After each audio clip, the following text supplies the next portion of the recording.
আপনারা দেখছেন সংবাদ মালদা, এগিয়ে সব সময়।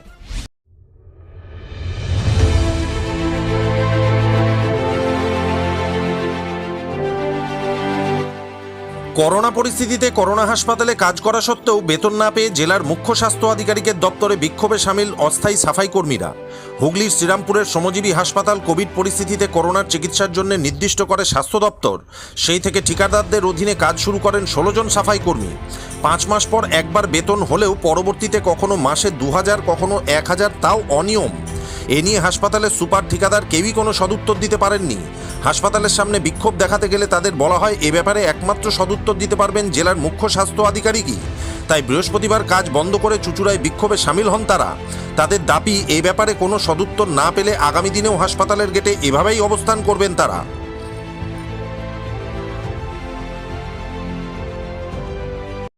আজকে এসেছি বিগত 9 মাস ধরে আমরা শ্রীরামপুর শ্রমজীবী কোভিড হাসপাতালের আমরা অস্থায়ী স্বাস্থ্যকর্মী এবং আমরা বিগত 5 মাস পর প্রথম মাইনে পেয়েছিলাম। সেটাও বিক্ষোভ করার পরেই আমরা মাইনেটা পেয়েছিলাম, কিন্তু বিগত এই মাসে আমাদের মাইনে কারোর 2000, কারোর 3000 টাকা দেওয়া হয়েছে এবং তার ফলে আমরা যখন জিজ্ঞেস করতে যাই কেউ আমাদের কোনো সঠিক উত্তর দিতে পারেননি।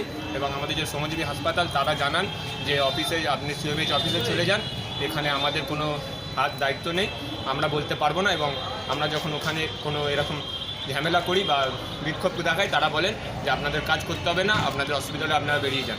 আমাদের এটাই অনুরোধ যে আমরা এই বিপদের সময় পাশে দাঁড়িয়েছি, তো আমরা নিরাপত্তাহীনতায় ভুগছি, যে আমাদের কোনো স্থায়ীকরণ বা বেতন যে বৈষম্য দেখা দিচ্ছে, তার ফলে আমরা এইটার একটা বিচার চাই। তোমাদের কারা নিয়েছিল যখন নেওয়া হয়েছিল তখন কী বলা হয়েছিল? আমাদের নিয়েছিল কিছুজন কন্ট্রাক্টরের আন্ডারে, আর কিছু হচ্ছে অ্যাসিস্ট্যান্ট সুপার বাসুদেব জোয়ারদার, তিনি নিয়েছিলেন আমাদেরকে। এবং আমরা শ্রমজীবী হাসপাতালেই কাজ করছিলাম প্রথম থেকে একদম। এবং আমাদের কিসের কাজ করছিল তোমরা শ্রমজীবী? আমরা স্বাস্থ্যকর্মী এবং সাফাই কর্মী, আমরা 16 জন টোটাল।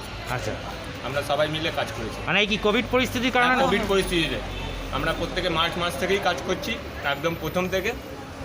এবং এখন আমরা আজকে বাদ দিয়ে আমরা আজকে স্ট্রাইক করেছি, আজকে কাজ করিনি, কালকে অবধি আমরা কাজ করেছি। কিন্তু কালে তোমাদের যে কদিন পয়সা দিয়ে তারা কারা পয়সা দিয়ে? আমাদের পয়সাটা কন্ট্রাক্টরের মাধ্যমে, শৈবাল চ্যাটার্জি নাম কন্ট্রাক্টর, আমাদের প্রত্যেকের ব্যাঙ্ক অ্যাকাউন্টে প্রথমে 2-3 মাস থেকে 7280 টাকা করে দেওয়া হচ্ছিল এবং তার লাস্টের 4-5 মাস আমাদের 9976 টাকা করে দেওয়া হয়েছে।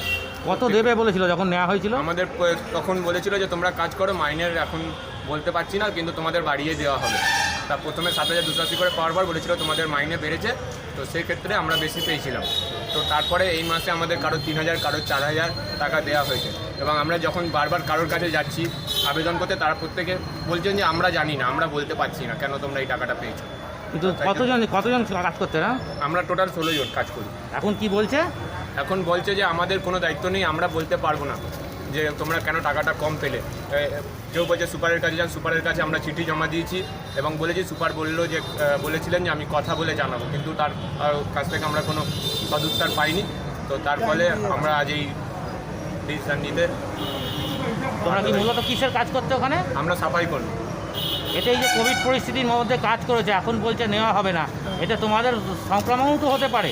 অবশ্যই, আমরা তো প্রত্যেকের জীবনে ঝুঁকি নিয়ে এবং আমাদের বাড়ি ঘর ছেড়ে আমরা এতদিন ধরে এত কষ্ট করে কাজ করেছি, কিন্তু তার ফল আজকে আমরা এই হিসেবে পাচ্ছি। তোমাদের কারো সংক্রমণ হয়েছিল? না, আমাদের মধ্যে কারো সংক্রমণ টেস্টই করানো হয়, আমাদের একবারও টেস্ট কারোর করানো হয়নি।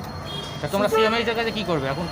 আমাদের ওখান থেকে শ্রমজীবীতে বলা হয়েছিল, আমরা বলেছিলাম, তো ওনারা বললেন আমাদের এখানে কিছু নেই, আপনি সিএমএইচ অফিসাররা সব জানেন। এবং আমরা যখন এখানে সামনে শ্রমজীবীর সামনে দাঁড়িয়েছিলাম, এরকম বিক্ষোভ করেছিলাম, তো ওনারা বললেন তোমাদের অসুবিধা হলে তোমরা এখান থেকে বেরিয়ে যেতে পারো, কাজ করতে হবে না। তাই জন্য আজকে আমরা নিরুপায় হয়ে এখানে এসে দাঁড়িয়েছি। যদি কোনো সুরা না হয় তাহলে কি করবে? হুগলি চুঁচুড়া থেকে সৌমিত্র সিংহের রিপোর্ট, সংবাদ মালদা। আপনার মতামত দেখুন প্রতি রবিবার সন্ধ্যা 7টায় সংবাদ মালদার ফেসবুক পেজে।